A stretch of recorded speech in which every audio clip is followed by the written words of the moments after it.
Hi, my name's Lee, and I'm a trans guy. I first figured this out around 5 years ago when I was still in high school, and this last year I've been medically transitioning, and it's just been great for me overall, and I have a lot more confidence in myself now. In this video, I am going to talk a little bit about the current politics that our provincial government has just recently done, specifically about using the notwithstanding clause against trans youth.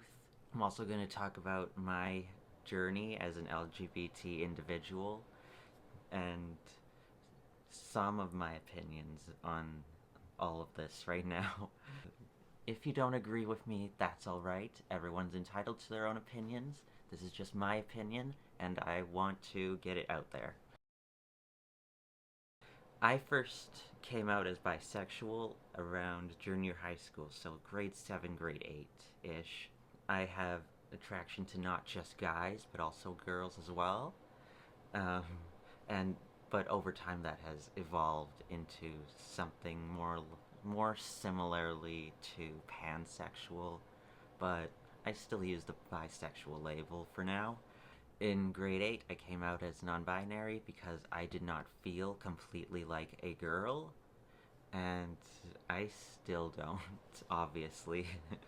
There are some things that I did when I was a kid that are kind of early hints to me being non-binary. Like, for example, playing with Barbies and Hot Wheels. In high school, so grade 10, starting in grade 10, I started wearing men's clothing, like jeans, flannels, t-shirts, just, yeah. Yeah, it made me feel a little better about my body image, and I preferred wearing men's clothes over women's clothes. However, in grade 11, I felt that my original first name was making me feel dysphoric. I didn't like that at all, really. So, in grade 12, I started going by a shortened version of my last name, Alex. But in most situations, that wouldn't really work out. Yeah, I preferred that at the time because it sounded cool. So after high school, I kept continuing to feel dysphoric somehow about my body, and over those couple of years, I felt that I wanted to start medically transitioning. And yeah, for a couple of years, I've also been thinking of getting top surgery. I told this to my two close friends as of before making this video and posting it. They were the only two people who knew about that. And there are also a couple things that are like a part of the dysphoria that I've experienced like before high school that I remember, and I didn't tell anyone about it. Specifically wanting to be born male, that was a big part of it.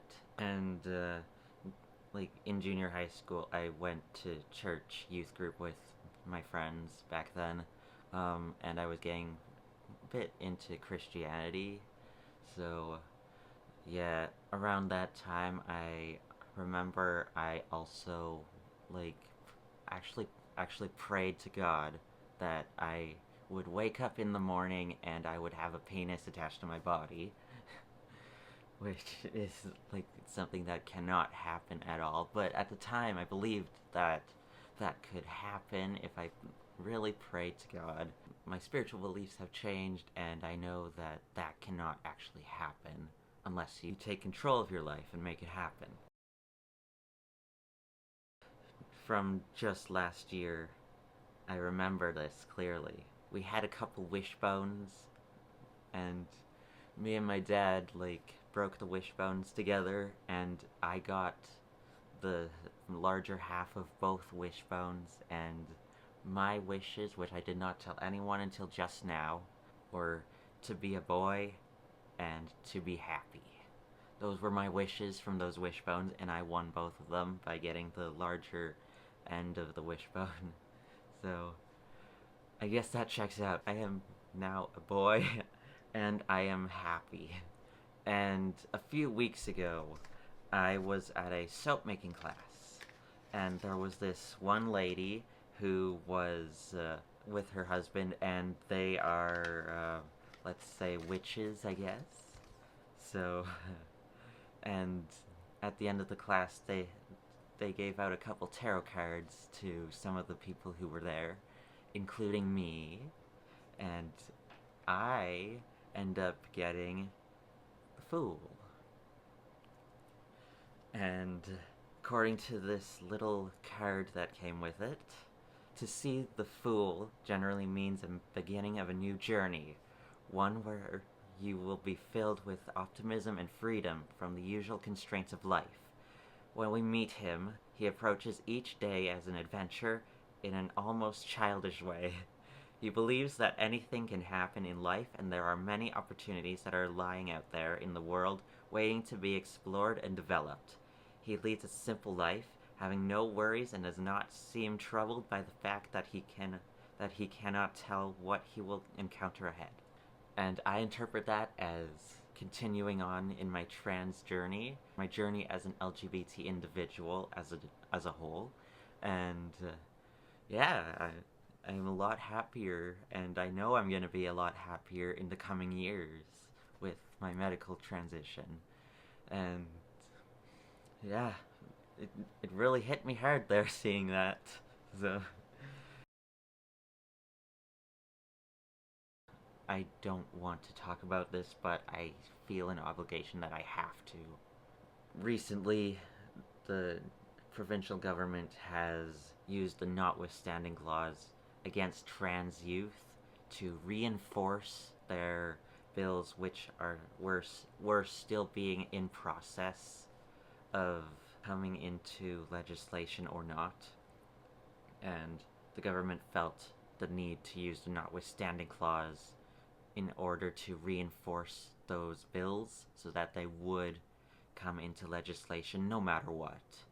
Basically, what these three bills, which I guess are now laws, are forcing teachers to out trans youth, non-binary youth, when they want to use a different name and or pronouns at school.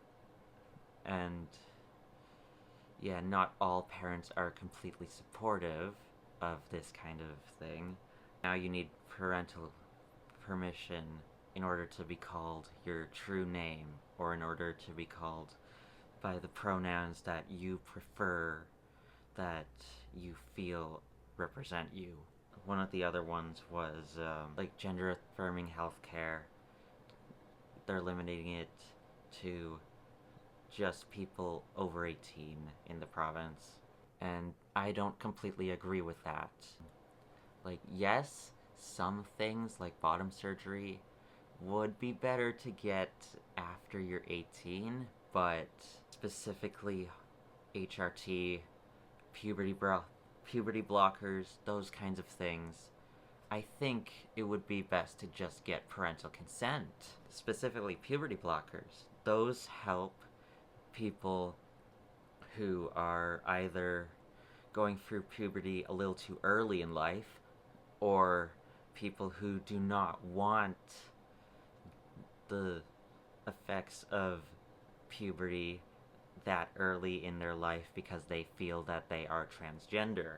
And puberty blockers would help that by postponing their body's natural puberty, whether it's female or male puberty, but now that's restricted to people over 18, which does not make any sense. That is contradictory, since puberty blockers pause puberty. So the third one was having adults like examine the naked bodies of underage girls when they want to be on the girls' sports teams in school. And yeah, it's fucked up. Let's just go out and say it. It's fucked up. Yeah, because that will cause a lot of sexual assault cases. I know that already, just from hearing that.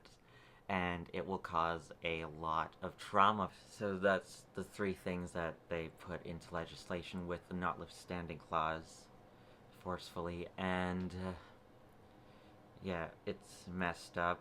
I don't agree with any of that. Yeah, I'm terrified for these kids. I am fearful for what legislation might come up later. Hopefully things turn around soon and this legislation gets shut down. And yeah,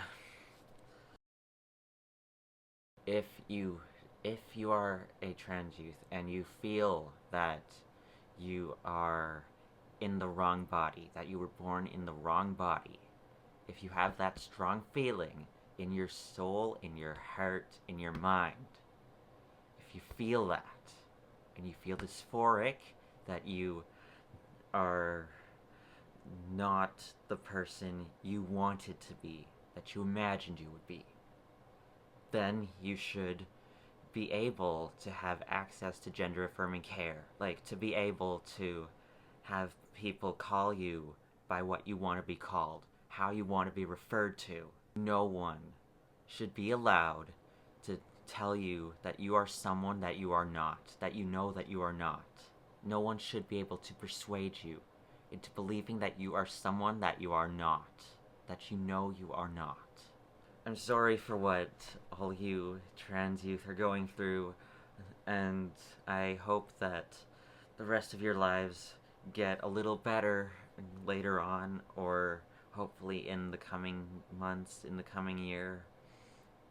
And yeah, stay strong, don't give up hope, and yeah, just continue to be yourself. Thank you for watching, and I'll see you in the next one.